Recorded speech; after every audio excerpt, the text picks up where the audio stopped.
তো hello guys, welcome to my channel, welcome to new another interesting video.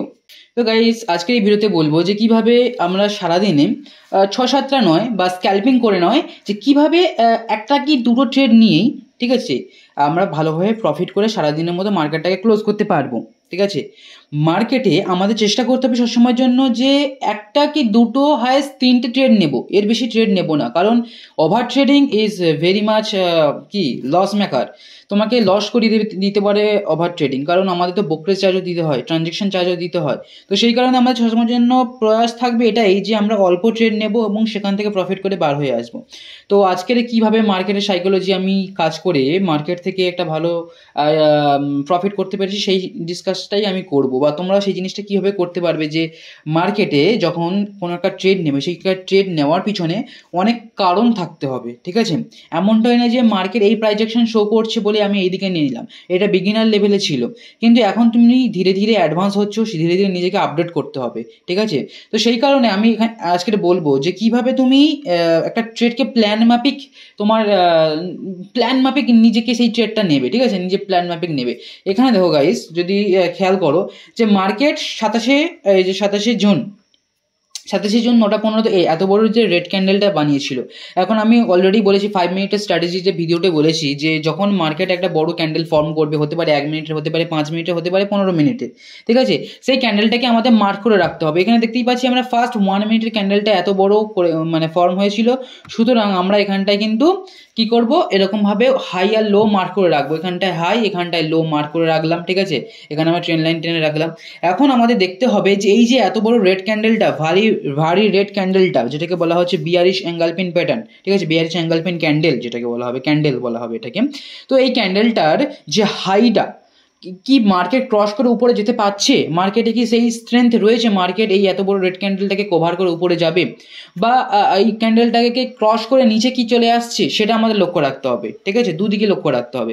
এখন আমি কিছুক্ষণ ওয়েট করেছিলাম এবং আমি একটা প্ল্যান করে রেখেছিলাম, যদি এই রেড ক্যান্ডেলটার উপরে মার্কেট যায়, প্ল্যানটা শোনো গাইস, আমাদের প্ল্যান সবসময় যেন মেপে কাজ করতে হবে, প্ল্যান অনুযায়ী কাজ করতে হবে। আমি প্রথমে দেখতেই পাচ্ছ গাইস, এখানটা পিভট পয়েন্ট, এখানে যদি পিভট পয়েন্ট দেখায় তো পিভট পয়েন্ট অনুযায়ী কিন্তু R1 R2 R3 এগুলো ড্র করে রেখেছিলাম। ঠিক আছে, আর তাছাড়া যদি পিভট পয়েন্ট না ছাড়াও আগের দিনের হাই লো দেখে তোমরা কিন্তু সাপোর্ট রেজিস্ট্যান্স ড্র করতে পারবে, সেই নিয়ে প্রপার ভিডিও আমার চ্যানেলে রয়েছে। তো সেই দিকে আমি যাচ্ছি না। তো এখানে দেখতে পাচ্ছ পিভট পয়েন্ট কিন্তু আমি অলরেডি টেনে রেখেছিলাম। তো দেখতেই পাচ্ছ এখানটায় 23,952 নিফটি 50, এটা কিন্তু একটা পিভট পয়েন্ট এখানে হাই ছিল। আমাদের একটা লক্ষ্য ছিল, যদি মার্কেটে আজকের একটা হাই যায়, সেখান থেকে একটা ক্র্যাশ আসার সম্ভাবনা রয়েছে, ছোটো মতো ক্র্যাশ, বড় নয়, যে একটা ছোটো মতো ক্র্যাশ আসতে পারে। এবং কেন সেটা ভেবেছিলাম, বড় বড় ইউটিউবারদের চ্যানেলগুলো আমি দেখেছিলাম, তারাও এই কনসেপ্টটা নিয়ে ভেবেছিল যে একটা ক্র্যাশ ছোটো মোটো আসতে পারে, কারণ মার্কেট লাগাতার 3 দিন উঠতে থেকেছে। ঠিক আছে, এখানে যদি ওয়ান ডেতে যাও, এখানে যদি ওয়ান ডের ক্যান্ডেলস্টিক প্যাটার্নে যদি যাও গাইস, তোমরা একটা ইন্টারেস্টিং জিনিস দেখতে পাবে। এখানে দেখো গাইস, যে মার্কেট পরপর কিন্তু 1 দিন 2 দিন 3 দিন পরপর উঠেছে। ওঠার পরে কি হয়েছে, একটা সবাই ভাবছে হয়তো একটা রেড ক্যান্ডেল হতে পারে, ছোটো মতো ক্র্যাশ হয়ে আবার মার্কেট উঠতে পারে, কারণ এখন market all time high touch করে দিয়েছে আজকের, যদি বা তো অল টাইম হাইয়ের কাছে গিয়ে হয়তো ছোটো মতো একটা ক্র্যাশ আসার সম্ভাবনা সবচেয়ে বেশি থাকে।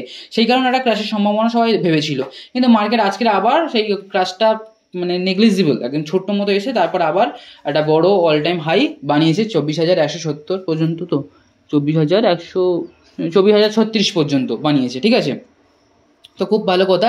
কিন্তু একটা যে ছোটো মতো ক্র্যাশ আসতে পারে, এই যে চিন্তাভাবনা বা এই যে ভাবনাটা জন্য আজকের অনেকে প্রফিট করতে পেরেছে। অনেক সময় কি হয়, এই যে ক্র্যাশ আসতে পারে, এই জিনিসটা 2 দিন পর 3 দিন পরে আসতে পারে। ঠিক আছে, আজকেরই ভাবছে হয়তো সকলে, আজকের নাই আবার আসলো। ভালো করে দেখো গাইস, এখানে দেখতে পাচ্ছ গাইস, মার্কেট কিন্তু এই যে নিচ থেকে নেমে কিন্তু উঠেছে। ঠিক আছে, সুইং নিয়েছে, কিন্তু কিছুই করিনি। তারপরে ধীরে ধীরে দেখলাম যে এই যে ট্রেন লাইনের নিচে নেমে গেল মার্কেট। নিচে নেমে যাওয়ার পর এখানে ওয়েট করছিলাম যে প্রপার প্রাইজেকশন শো করছে কিনা, প্রপার কিছু বানাচ্ছে কিনা, কিন্তু দেখলাম সেরকম কিছু বানাচ্ছে না। মার্কেটে আমাদের চিন্তাভাবনা রাখতে হবে যে মার্কেটে যখন কোনো একটা ট্রেন লাইনের নিচে চলে যাচ্ছে, সেখানটার ক্যান্ডেলটা খুব ইম্পর্টেন্ট, ওখানকার ক্যান্ডেলস্টিক প্যাটার্নটা খুবই কাজ করে।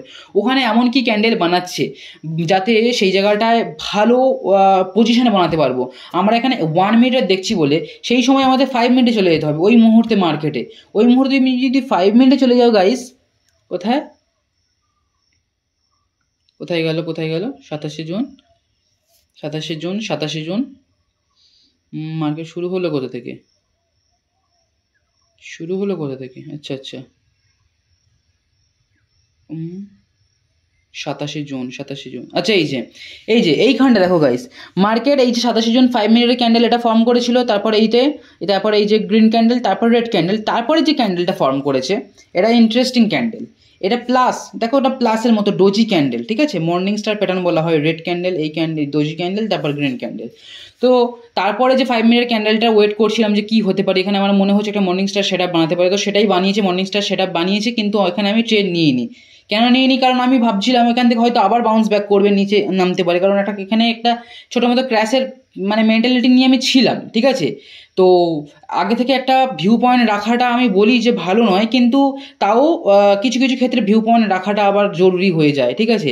তো সেই কারণে আমি কী করেছিলাম, ওখানটায় সেরকমভাবে ট্রেড নিইনি, এই জায়গাটা ট্রেড নিইনি, এবং আমি ওয়েট করছিলাম কখন মার্কেট অল টাইম হাইয়ের দিকে যায়, মানে একটা উপরের দিকে যায়। তো সেই কারণে গাইস এখান থেকে মার্কেট কিন্তু ধীরে ধীরে দেখলাম যে এই যে ট্রেন লাইনটা, এই যে ট্রেন লাইনটাকে ক্রস করে উপরে উঠে যাচ্ছে, ঠিক আছে। আর এইখানটা দেখতে পাচ্ছ গাইস, এখানে EMA 7 আর EMA 21 ক্রস সেকশন করেছে, কেউ যদি চায় তো এখান থেকেও কিন্তু কল নিলেও নিতে পারতো, ঠিক আছে, কিন্তু আমি নিইনি কারণ আমার ভিউ পয়েন্ট অন্য ছিল, ঠিক আছে। তো সেই কারণে এখান থেকে ধীরে ধীরে মার্কেট উপরে উঠে গেল। উপরে উঠে যাওয়ার পরে এবারে এখানটাই হচ্ছে ইন্টারেস্টিং জিনিস, এখানটা ওয়েট করছিলাম যে কখন এই যে হাইটা, যেটা পিভট পয়েন্টের কাছে সবাই যে ভেবে রেখেছে এখান থেকে হয়তো মার্কেট ফল হবে, এই যে এখানটা এত বড় সে যে রেড ক্যান্ডেলটা ফর্ম করেছিল, এখানটায় হয়তো অনেকে পুট কিনে বসে রয়েছে, ঠিক আছে। তো এখানটা পুট কিনে বসে রেখে গেছে, আর হয়তো তাদের এসএল এরকম জায়গায় লাগিয়ে রেখেছে। কিন্তু আমাদেরকে চালাকেরও চালাক হতে হবে, আমাদেরকে কী ভাবতে হবে যে মার্কেটে ফার্স্ট টাইম যখনই কোনো ট্রেন লাইন ব্রেক করে, ফার্স্ট টাইম যখনই কোনো সাপোর্ট রেজিস্ট্যান্স ব্রেক করে, সাপোর্ট এখানে ব্রেক করেছে, এখন রেজিস্ট্যান্সে সাপোর্ট হয়ে গেছে, সাপোর্টটা যখন ব্রেক করবে তখন কিন্তু মার্কেট সঙ্গে সঙ্গে কিন্তু ফল হয় না, 2-3বার রিটেস্ট নেয়, 2-3বার সেই জায়গাটা ভলাটাইল দেখায়, তারপর মার্কেট সেখান থেকে ফল হয়।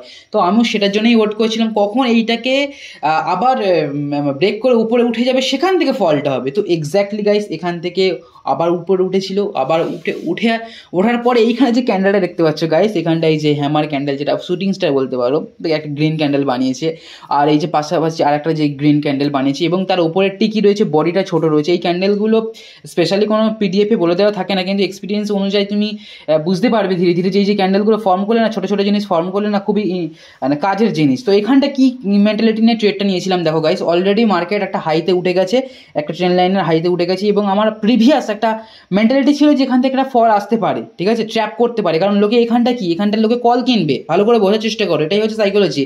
মানুষ এখান থেকে কল কেনার চিন্তা ভাবনা করবে, কারণ এটা হাই ব্রেক করে দিয়েছে, লোকে ভাবছে আরও হাই বানাবে, তো সেটাও হতে পারে, কিন্তু সেই ট্র্যাপটাকে কাজে লাগিয়ে মার্কেট কী করেছে, নিচে দিয়ে দিয়েছে, মার্কেট ফল করে দিয়েছে, কারণ এখানে বেশি সংখ্যক লোকে, যেখানে বেশি সংখ্যক লোকে ট্র্যাপ হবে সেইখানটাই ট্রেড তো হয় গাইস। তো এখানটা এই ক্যান্ডেলস্টিক প্যাটার্ন দেখি, আর আমি বুঝতে পারছি এখানে আমি যদি ছোটো এসএল লাগিয়ে রাখি তাহলে কিন্তু আমাদের রিস্কটা অনেকটাই কম হয়ে যাবে। আমি 2 টাকা 3 টাকা এসএল এখানে লাগিয়ে রাখতে পারি, তো সেম 2 টাকা 3 টাকার এসএল লাগিয়ে রেখেই আমি এখান থেকে ট্রেডটা নিয়েছিলাম। তো সেখান থেকে একটা নিফটি ফিফটিতে একটা দারুণ 2x আমি ক্যাপচার করতে পেরেছি, এবং সেখানটার সাথে সাথে আমি ব্যাঙ্ক নিফটিতেও আমি খেয়াল রাখছিলাম যে ব্যাঙ্ক নিফটিতে কী ফর্ম হচ্ছে। তো ব্যাঙ্ক নিফটিতে গাইস আমরা যদি দেখো যদি এখানটা আমি দেখছিলাম 27 জুন, হ্যাঁ এখানে আমি দেখছিলাম যে একটা চ্যানেলের মধ্যে মার্কেট ছিল, ঠিক আছে। আমাদের বিভিন্ন ইন্ডেক্সও দেখতে হবে, তাদের বিহেভিয়ারগুলো দেখতে হবে, যে এখানে উপরে উঠে ব্যাঙ্ক নিফটি একটা কিন্তু একটা চ্যানেলের মধ্যে ধীরে ধীরে আসছে, ঠিক আছে, চ্যানেলের মধ্যে রয়েছে। তো এতদূর যখন উঠে গেছে, একটা চ্যানেল ফর্ম করছে, তখন চ্যানেলের মধ্যেই তখন তুমি কিন্তু এখানটায় তোমার এসএলটাকে ম্যানেজ করে কিন্তু একটা ট্রেড নিতে পারতে পুটের দিকে। এবং আমি এখানে দেখছিলাম দেখো EMA 7 আর EMA 21 এখানে দেখতে পাচ্ছ গাইস যে এখানে ক্রস সেকশন কিন্তু অলরেডি নিফটি ব্যাঙ্কে দিয়ে দিয়েছিল, ঠিক আছে।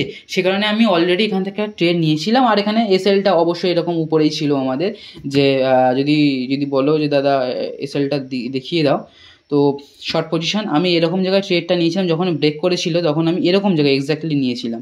তো এসএলটা আমরা কিন্তু এই হাইটের কাছে রাখতে পারি, এই যে হাইয়ের কাছে, আচ্ছা গাইস এই যে হাইয়ের কাছে কিন্তু আমরা এসএল লাগাতে পারি, এবং আমাদের পুরো টার্গেট থাকবে পুরো ক্যাপচারটা টার্গেট থাকবে, পুরো লক্ষ্য থাকবে পুরো ক্যাপচার করবো আমাদের, ঠিক আছে। তো এক্স্যাক্টলি সেটাই হয়েছে, এবং নিফটি ফিফটি এবং ব্যাঙ্ক নিফটিতে আজকের এই মেন্টালিটি বা এই সাইকোলজি নিয়ে আমি ট্রেড করেছি। তোমরা কি কতটা কি ট্রেড করেছো সেটা তোমরা অবশ্যই কমেন্টে বলতে পারো। বা নিজেদের মতামত শেয়ার করতে পারো। তো ভিডিওটা ভালো লাগলে অবশ্যই লাইক করো, ঠিক আছে। আর গাইস একটা কথা বলি যে এইভাবেই কিন্তু মার্কেটে সাইকোলজি নিয়ে কাজ করতে হয়, ধীরে ধীরে এক একটা স্টেপ, এক একটা পদক্ষেপে কিন্তু মার্কেটে কিন্তু কাজ করতে হয়, ঠিক আছে। অনেকের বিভিন্ন রকম বিভিন্ন স্ট্র্যাটেজি থাকে, বড় বড় ইউটিউবারদের দেখেও আমিও শিখেছি, ঠিক আছে। আমি মার্কেটে 3-4 বছর রয়েছি এবং আমি আমার এক্সপিরিয়েন্স শেয়ার করছি, আমি এইভাবে ট্রেড করি। তোমাদের যদি কোনো জিনিস খারাপ লাগে আমার বা বলতে পারো আমাকে কমেন্ট সেকশনে, ঠিক আছে। তো থ্যাংক ইউ সো মাচ।